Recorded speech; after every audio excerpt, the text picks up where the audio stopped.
Bonjour, bienvenue dans la série sur les échecs. Nous nous attaquons dans l'étude du pion, la création du pion passé. Alors la plus grande partie des manœuvres et des combinaisons dans lesquelles le pion tient le rôle principal est basée sur une règle faisant de lui l'exception entre toutes les pièces, le droit de se promouvoir en toute autre pièce, le roi excepté, quand il arrive au terme de sa course sur la dernière rangée. Ce droit peut accroître sa valeur à un tel point qu'il égale parfois la figure la plus forte, c'est-à-dire la dame. Illustrons ça avec ce schéma.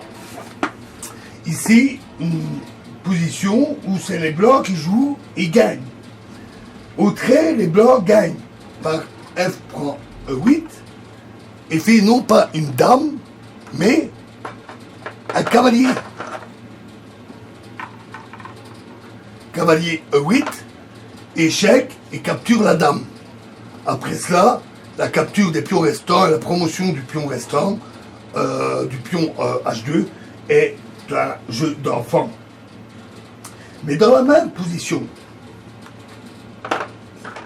remplaçons le pion blanc par une dame,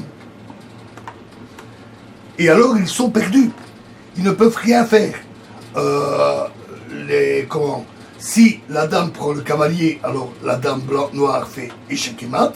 Et si ils prennent la dame, c'est un simple échange. Et c'est les noirs qui se retrouvent avec un cavalier de plus et qui gagnent très facilement.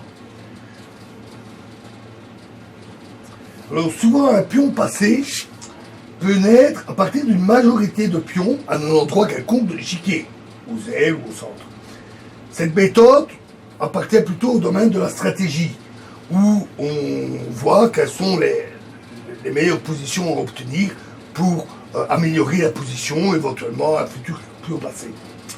Un pion passé peut en outre être créé par divers moyens tactiques, comme des échanges afin de libérer la route aux pions qui sont facilement bloqués, des percées de pions combinatoires, des coups intermédiaires, l'élimination de pions adverses par des sacrifices, etc.